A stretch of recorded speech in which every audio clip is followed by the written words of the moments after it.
안녕하십니까. 여러분들 중에는 번역이나 무엇인가에 대해 생각해 본 적이 있는가요? 글쎄요, 번역과 관련된 사람이 아니고는 굳이 이런 질문을 구체적으로 해보지는 않았을 것 같기도 한데요.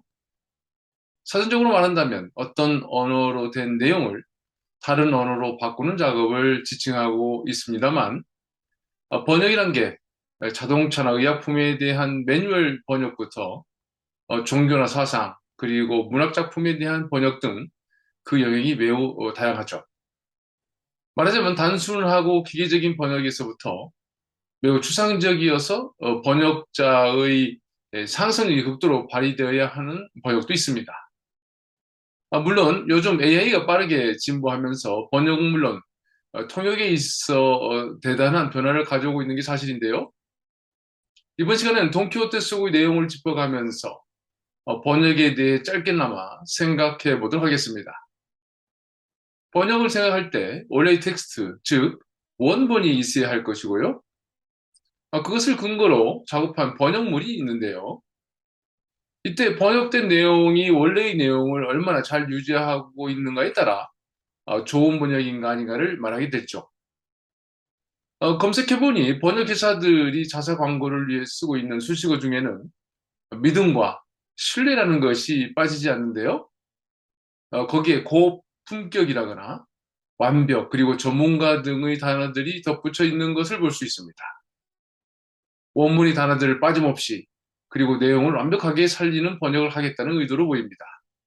물론 전문성이 있는 번역자들이 번역한다는 의미도 담겨 있죠. 그러나 실제로 작업을 하다 보면 이런 목적들을 달성하는 것이 그리 쉬운 일이 아닌 것을 경험하게 되는데요. 원본 또는 원문을 그대로 살리겠다는 번역의 충실도라는 것에 대해 여러 가지 의문을 갖게 되는 것이죠. 원본이 갖고 있는 단어들을 번역문에서 그대로 살리는 것이 과연 내용을 유지할 수 있는 것인가에 대해 고민하게 될 것이고요. 어떤 때는 원본이 갖고 있는 문장의 속뜻을 살리기 위해 번역문에서는 원본에서 쓰지 않는 단어를 쓴다거나 전혀 다른 번역 문장을 만들어내기도 할 것입니다. 특히 문학작품의 번역에서 이런 고민은 더욱 커지게 될 것인데요. 원본의 언어와 번역 언어 간의 차이가 있는 것은 물론 원본이 작가가 쓴 문장이 다양한 해석을 내포하고 있기 때문이기도 합니다. 물론 원본이 독자와 번역문의 독자들은 언어뿐만 아니라 문화, 사회, 전통 등 모든 부분에 있어서 다르다는 점도 번역상 이런 문제의 근본적인 이유가 되겠죠. 어쨌거나 우리가 번역이라고 할 때 원본의 내용을 얼마나 잘 유지하는가가 가장 중요한 관건인 것은 사실인데요. 작가 세르반테스는 이런 번역 문제에 대한 고민을 소설 돈키호테에 담고 있습니다. 돈키호테가 산초와 함께 바르셀로나에 갔을 때 안내를 받아 도시를 둘러볼 기회가 있었는데요. 그 과정에서 한 인쇄소에 들어가죠. 내용은 이렇습니다. 어느 거리를 가다가 돈키호테가 문득 눈을 들어 쳐다보았는데 문에 아주 커다란 글씨로 여기서 책들을 인쇄합니다. 라는 말이 쓰여 있는 것을 보았다. 인쇄소를 본 적이 없는 돈키호테는 그걸 보고 대단히 기뻐했는데 어떤 곳인지 알고 싶었기 때문이다. 인쇄소에서 마침 인쇄를 맡긴 번역자를 만나게 되는데요. 그 상황은 다음과 같이 그려지고 있습니다. 날이 여기 계시는 이 신사분이 이태리어 책 하나를 우리 스페인어로 번역하셨어요.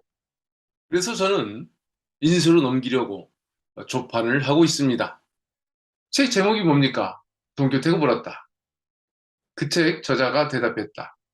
날이 책 이름은 이태리어로 바가텔레라고 합니다. 참고할 것은 이때의 이태리어라는 것은 피렌체를 중심으로 쓰였던 토스카나어였는데요. 바로 단테가 신공을 썼던 그 언어이고 이태리어의 기본이 됐던 언어죠. 한편 여기서 스페인어라는 것도 카스티아 지역의 언어, 즉 카스티아나를 말하는데요. 그러니까 이 번역자는 토스카나로 쓰여진 작품을 카스티아나로 옮겼고 그것을 인쇄소에 맡겨 출판을 하고 있는 상황이죠. 한편 번역 이야기가 나오자 돈키호테는 다음과 같이 말합니다. 어쨌거나 한 언어를 다른 언어로 번역한다고 하는 것은 모든 언어의 여왕인 그리스어나 라틴어가 아니라면 고급 플라멩코 융단을 거꾸로 보는 것과 똑같지요. 형태들은 보이지만 그 형체들을 어둡게 잘 보이지 않게 하는 일들이 곳곳에 가득해서 표면의 결이나 매끄러움이 그대로 보이지 않아요. 라고 말합니다. 번역이 정확하지 않아서 원본이 갖고 있는 형태와 섬세함을 보이지 않게 한다는 점을 돈키호테는 꼬집고 있는 것인데요. 반면 돈키호테는 두 명의 번역자에 대해 극찬을 하죠. 우리의 이런 이야기와는 전혀 상관없는 유명한 두 번역자가 있는데 목종 휘도를 번역한 크리스토발 데 피게로아 박사 그리고 아민따를 번역한 환데 하우리기 씨가 그분들입니다. 그 번역들은 어떤 게 번역문이고 어떤 게 원문인지 의문이 들 정도입니다. 라고 말하죠. 돈키호테의 이런 말은 결국 작가 세르반테스의 말이기도 한데요. 원본과 완전히 일치되는 번역을 최고의 번역으로 보고 있는 것은 앞에서 언급한 번역의 충실도를 생각한다면 당연한 관점입니다. 말하자면 이것은 번역에 대한 근본적이면서 동시에 전통적인 평가 기준이기 때문에 돈키호테의 이런 주장에 반대할 이유는 없습니다. 그러나 이런 번역에 대한 기존의 사고에서 벗어나고 있는 것도 사실인데요. 적어도 현대문학에서 이런 경향은 더욱더 두드러지고 있습니다. 원문의 내용을 충실히 유지한다는 원칙에서 벗어날 수는 없으나 그 과정에서 기계적인 문자 해석의 단계를 뛰어넘어 번역을 문학의 경지, 즉 창작의 일환으로 보는 경향이 그 대표적인 경우가 되겠습니다. 이는 번역을 원본, 즉 텍스트에 대한 재해석으로 보는 자세에서 출발하게 되는데요. 텍스트를 읽는다는 것은 각각의 독자가 갖고 있는 경험과 지식의 범위 내에서 작품을 해석하는 작업이고요. 이런 의미에서 번역은 번역자가 텍스트를 자의적으로 해석하고 다른 언어로 다시 쓰는 행위로 보는 것이죠. 텍스트를 다시 쓴다는 것은 번역을 A 언어에서 B 언어로의 단순한 변화를 넘어 번역을 창작으로 보게 되는 것입니다. 이런 차원에서 포스트 모더니즘 문학의 대표적인 작가 호르헤 루이스 보레스가 쓴 피에르 메나르 돈키호테의 저자라는 작품이 먼저 떠오르는데요. 작품은 프랑스인 피에르 메나르가 돈키호테를 똑같이 쓰는 것을 다루고 있습니다. 원작을 토시 하나 틀리지 않게 베껴 쓰는 것도 돈키호테라는 또 다른 작품이 되며 그것을 필사한 피에르 메나르는 이 작품의 작가가 된다는 의미가 되겠습니다.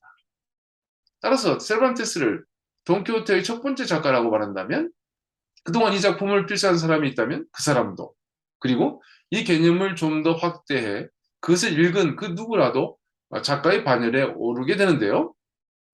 이런 것은 결국 수용 이론과 깊이 연관되어 있기도 하죠. 말하자면 원본 텍스트를 두고 그것을 쓴 작가나 그것을 읽은 독자가 같은 입장에 있다는 구도가 그려지죠. 이런 관점에서 보르헤스는 세르반테스 이후의 독자, 다시 말해 현대의 독자는 오히려 세르반테스보다 더 많은 지식을 갖고 있을 독자일 가능성이 높기 때문에 첫 번째 작가인 세르반테스보다 더 높은 경지의 작가가 될 수 있다고 보게 됩니다. 물론 보르헤스도 자신의 작품을 번역하겠다고 하는 사람들을 철저히 분리했다고 하는데요. 말하자면 다른 언어로 번역하겠다고 하는 아무에게나 그 권한을 주지 않았고요. 보레스는 자신이 직접 그 사람의 자질을 까다롭게 평가하고 나서야 번역을 승인했던 것을 생각한다면 준비되지 않은 또는 일정 수준에 다다르지 않은 독자이자 번역자의 지나치게 자의적인 해석을 경계했다고 봐야 할 것 같습니다. 하여튼 번역을 수용 이론과 연계해 볼 때 번역은 분명히 또 다른 차원으로 평가되는 것인데요. 이런 관점은 결국 기존의 번역에 대한 고전적인 가치와 개념을 바꾸는 도저히 이해하기 어려운 일일 것입니다. 2016년 번역계의 노벨 문학상이라는 수식어가 붙은 맨부커상을 받은 작품이 있죠. 바로 한강이라는 작가의 채식주의자란 작품을 영어로 번역한 작품에게 그 상이 주어졌습니다. 그런데 말이죠. 이 영어문을 읽어본 사람들은 수상에 대해 의아해하기도 했는데요. 바로 앞에서 언급한 바와 같이 번역이란 텍스트 원본을 충실하게 유지해야 한다는 원칙에서 좀 멀리 있었기 때문이죠. 한글로 쓰여진 채식주의자에 비해 영어로 쓰여진 더 베지테리안은 또 다른 작품으로 평가되었기 때문입니다. 맨부커상은 원래 영연방 국가 작가들에게 주어졌던 상이자 영어를 원본으로 쓴 작품에게 주는 상인데요. 요즘은 부커상으로 부르고 있죠. 아울러 더 베지테리안이 받은 상은 맨 부커상과 구분하여 맨 부커 인터내셔널 프라이즈, 즉 맨 부커 국제상이라고 부르는데요. 그동안 수상 조건이 바뀌기는 했지만 번역본인 경우 영어로 번역되고 영국에서 출간된 소설을 대상으로 수상자를 선정하고 원작자와 번역자에게 공동으로 수여하고 있습니다. 한편 조건이 영어로 번역된 소설이라는 전제가 붙어 있다 보니 몇 가지 질문이 제기되기도 하는데요. 먼저 맨 북구상은 채식주의자라는 작품이 뛰어나서 주는 것이었을까요? 아니면 한글과 영어 간 1대1 번역에 있어 내용의 충실성과 완성도가 뛰어났기 때문에 주어졌을까? 그것도 아니면 더 베지테리안이란 또 다른 소설이 작품성 때문에 주어졌을까? 등등의 질문이죠. 이런 의미에 대해 정확한 답을 내리기는 어려울 것 같은데요. 왜냐하면 모두가 그 상을 받게 한 이유가 되기도 하고 또한 그중 하나만이 그 상을 받을 만한 특정한 이유가 아니었을 것이기 때문이죠. 중요한 것은 이 상은 기본적으로 소설가 한강의 채식주의자와 그것을 번역한 드보라 스미스의 더 베지테리안이라는 작품에 준 상인데요. 특히 영어로 번역된 소설이라는 조건과 원작자뿐만 아니라 번역자에게 공동 수상을 한 의도가 번역 문학을 진작하기 위한 목적이라는 사실을 감안해 볼 때 채식주의자도 훌륭한 작품이지만 결국 번역 작품 더 베지테리안이 이 상을 받을 만큼 좋게 평가받았다고 봐야 할 것입니다. 이렇게 영어로 번역된 더 베지테리안이 맨 부커상을 받은 것에 대해 어느 정도 수긍하기 위해서는 앞에서 설명했듯이 번역을 창작으로 보는 자세가 필요한 것인데요. 이런 관계를 이해하기 위해 디에고 벨라스케스의 라스 메니나스, 즉 시녀들이라는 작품과 그것을 다시 그린 파블로 피카소나 살바도르 달리의 그림을 보는 것도 참고가 될 것 같습니다. 즉 스페인 바로크 시대의 화가 벨라스케스가 1656년에 그린 작품을 피카소는 다음과 같이 자신의 해석과 방법으로 그렸고요. 살바도르 달리 역시 이런 모습으로 그렸습니다. 여기서 중요한 것은 20세기의 화가들에게 모사를 했다거나 모방을 했다고 비난하지 않는다는 사실인데요. 오히려 이들의 원 그림에 대한 다양한 해석은 벨라스케스의 시녀들이라는 원 작품을 더 높은 반열에 올려놓는 결과를 낳았음을 참고할 필요가 있겠습니다. 물론 피카소와 달리의 작품도 대단히 높게 평가를 받고 있죠. 하여튼 번역에 있어서 이런 평가 기준을 본다면 앞에서 인용한 돈키호테의 내용 중 이태리어를 스페인어로 번역한 사람을 스페인어로 번역자라는 의미의 트라둑토르가 아닌 작가라는 의미의 아우터라고 쓴 것에 관심이 가는데요. 그것이 우연히 그렇게 쓴 것인지 의도적인 것인지는 모르겠지만 세르반테스가 돈키호테의 입을 통해 번역의 고전적인 평가 기준을 강조하고는 있지만 번역자 역시 텍스트 원본의 작가와 다르지 않게 창작가로 평가되고 있음을 엿볼 수 있는 단면이라고 말할 수도 있겠습니다.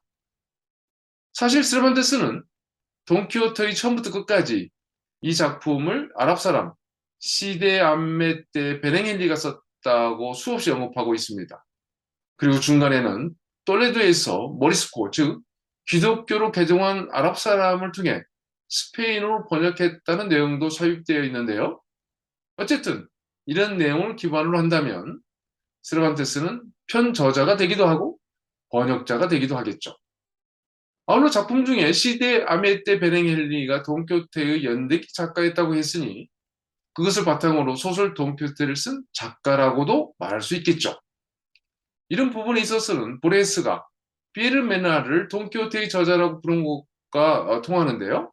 결국 이런 관점과 수용이론이라는 것도 돈키호테에 뿌리를 두고 있음을 알게 되죠. 네, 과거에는 원작자 이름이 부각되었지 번역자는 크게 드러나지 않았는데요. 지금은 번역자가 누군가에 따라 책을 고르는 독자들이 많아진 게 사실입니다. 번역자의 또 다른 표현인 옮기니가 갖는 의미와는 사뭇 단계가 다르게 보이는데요.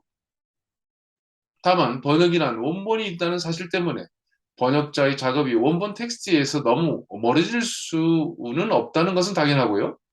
번역이 창작이라고 해도 번역은 번역인 것이죠. 즉, 텍스트에 대한 기계적인 해석이 텍스트의 내용을 완전히 살리는 것도 불가능하겠지만, 그렇다고 번역자의 창작적 태도가 텍스트와 너무 멀어지는 것도 번역의 본질을 벗어나는 것이라고 말할 수 있겠죠. 번역의 이러한 경계성은 결국 앞으로도 번역이 무엇이며 또 어떻게 해야 된다고 하는 주장들이 계속 제시될 것이라고 보이는 이유가 되겠습니다. 특히 우리는 현재 인공지능 시대에 들어와 있는데요. 인공지능이 번역의 영역은 물론 통역의 영역까지 깊게 활용되고 있습니다. 기존에는 주어진 문장을 번역하는 수준이었다면 이제는 인공지능이 자체적으로 문장을 작성하는 말하자면 창작의 영역까지 올라와 있는 게 현실이죠. 창작은 물론 번역에 대한 대대적인 변화가 벌어지고 있음을 보여줍니다. 네, 번역의 문제를 다뤘지만 이것이 단순한 문제가 아니라는 것을 알게 되었는데요. 창작은 물론 위조나 표절의 문제까지 확대되는 개념임을 짐작하게 될 것입니다. 결국 이런 문제에 대한 끊없는 고민과 갈등 그리고 여러 해결 방법이 제시될 것으로 보이는데요. 이러한 경향은 그동안의 이것보다 훨씬 복잡하고 다양한 형태로 전개될 것이라 예측해 봅니다. 감사합니다.